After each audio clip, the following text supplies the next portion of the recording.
तरक्की किसे समझते, किसका प्रश्न है? हाँ बच्चा हो, ठीक है। आप तरक्की किसको समझते हैं? आप बोलेंगे तब तो हम समझ पाएंगे ना कि आप तरक्की का मतलब क्या लिए हुए हैं।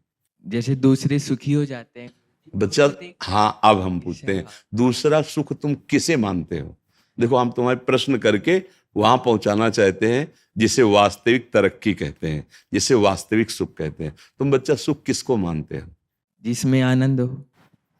फिर हम पूछ रहे हैं तुम आनंद किसमें मानते हो? हम किसी मानते हैं ना, बढ़िया ब्याह हो जाए, हमारे संपत्ति हो जाए, गाड़ी हो जाए, अच्छी नौकरी हो जाए, समाज में प्रतिष्ठा हो जाए, ऐसा मानते हैं ना?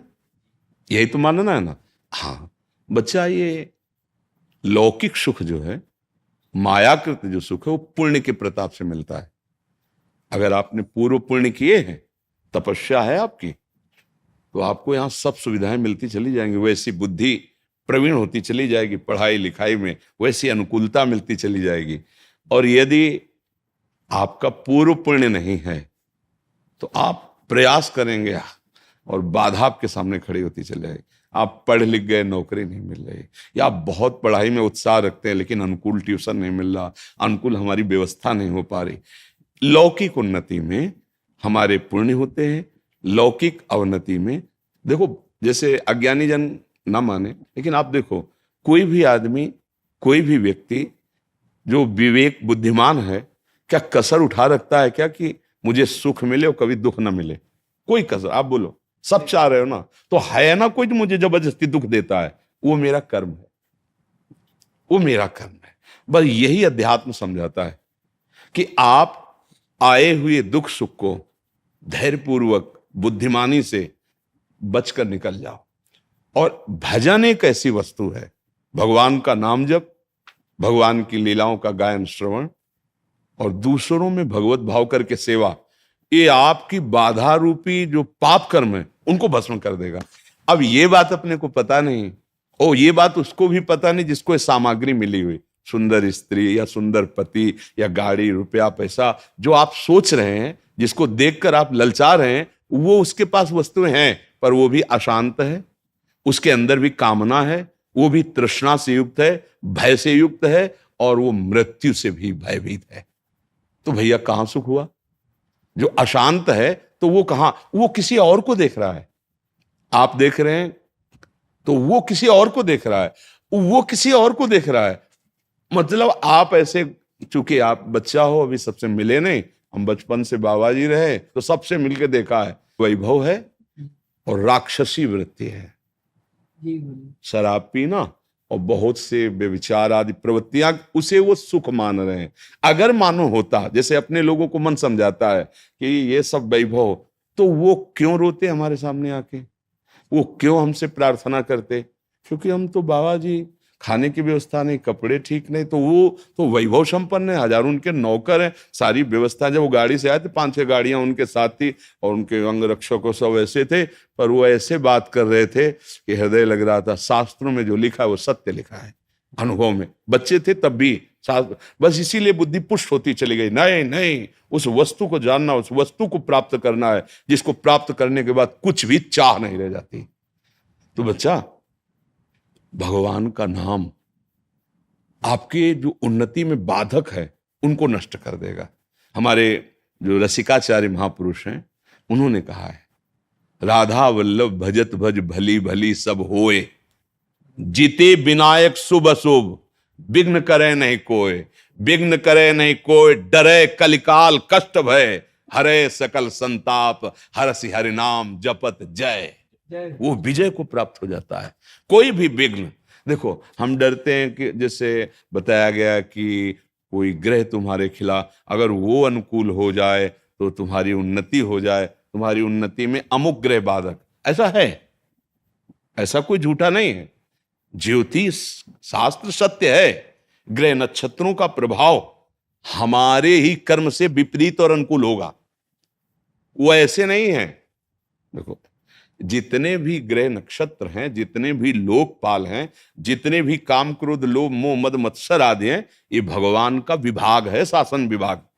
आप अभी कानून के, अभी आप देखो कानून के अनुकूल चलो ना तो आपका सहयोग करेंगे, और कानून के प्रतिकूल चलो तो वही थप्पड़ मारेंगे, नहीं मारेंगे।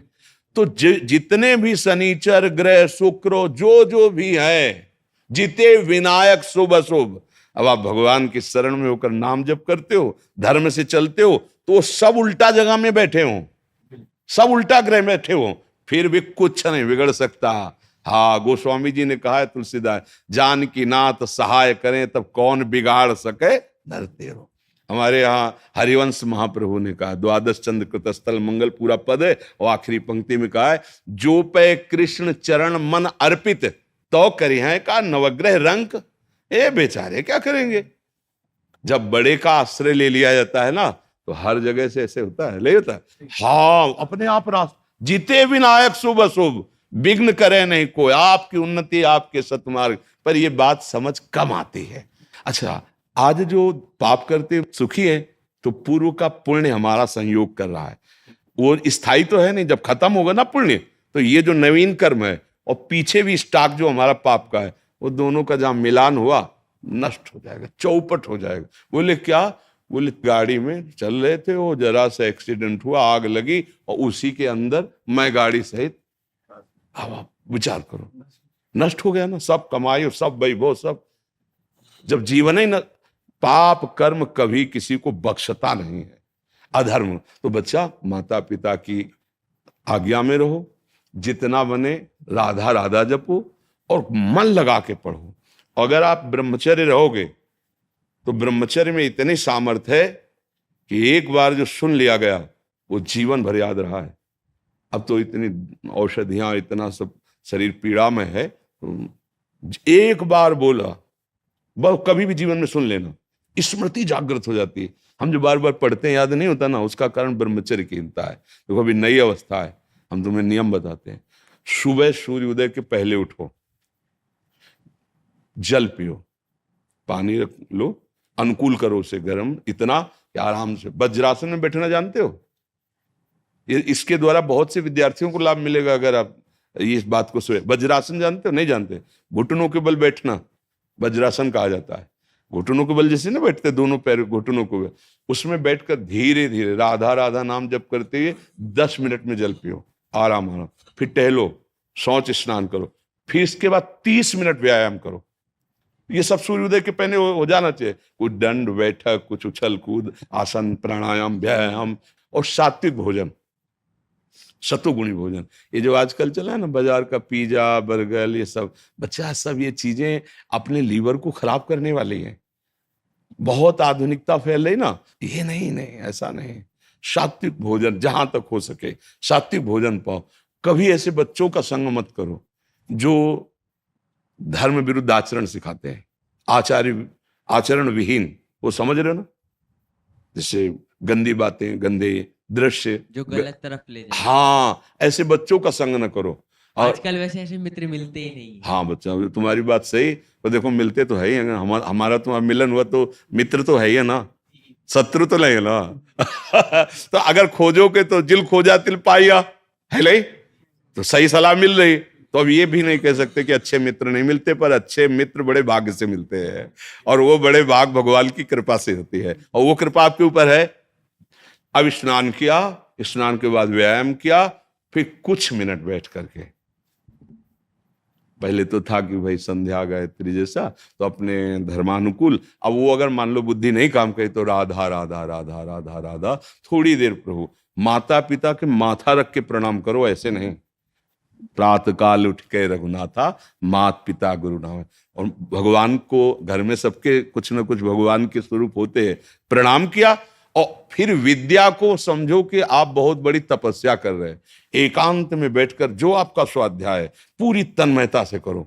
आप देखो बढ़ते हो कि नहीं बढ़ते, शरीर स्वस्थ, संयमी पुरुष, और अपने जो कर्तव्य कर्म को, जैसे आप विद्यार्थी तो आपका वो कर्तव्य, नियमित रूप से आप अपनी दिनचर्या बना लो। आप खुद देखोगे कि जीवन कैसे उन्नति हो। जीवन उन्नति का तात्पर्य सत्य मार्ग में चलना, हृदय आनंदित रहना, वही देशभक्त हो सकता है, वही समुदाय को सुख प्रदान कर सकता है, वही लोगों को तार सकता है। संयम से नहीं है, अपना ही हृदय जल रहा है, तो फिर कोई पद कोई भी वो मंगलदायक नहीं होगा। इसलिए बच्चा उस उन्नति को मत देखो। इस उन्नति को देखो, धर्म पूर्वक चलो। और बिल्कुल हमारी प्रार्थना मान लेना, जब तक पाणी ग्रहण संस्कार ब्याह ना हो तब तक ब्रह्मचर्य पर दृष्टि रखना, और जब ब्याह हो जाए तो भगवान जैसे गृहस्थी के नियम बताए, फिर आप देख लेना गृहस्थी में भी रहते हुए आप तेजस्वी रहेंगे, आप बलवान रहेंगे, आप एक विवेकवान रहेंगे, आप समुदाय को ऐसे संग बना लेंगे जिससे सबका मंगल हो। हम आचरण विहीन बच्चे होते जा रहे हैं, धर्म विहीन होते जा रहे हैं, माता पिता गुरुजनों का अपमान करते जा रहे हैं, छोटे छोटे बच्चे गंदे नशे कर रहे हैं। अरे अभी तुम्हारा नवीन शरीर है, वो उत्थान को हो रहा है, तुम उसको पतन को ले जा रहे हो। गंदी बातें, गंदे नशे, मतलब स्कूल जा रहे हैं विद्याध्ययन के लिए, विद्या का फल है विनम्रता, वो है ही नहीं। विद्या का फल है दुर्व्यसनों से बचना, और दुर्व्यसन बढ़ा रहे हैं। तो ऐसे बच्चों से, ऐसी आदतों से बचो, भगवान का नाम लो, उनके आश्रित रहो, फिर जो उन्नति होगी चिंता मत करो। अविनाशी के बच्चा हो, अगर उन्नति चाहे तो ऐसी उन्नति होगी कि भगवान के परम पद से बढ़कर परमेष्ठी पद भी ब्रह्मा का नहीं है, वो भक्तों को प्राप्त होता है।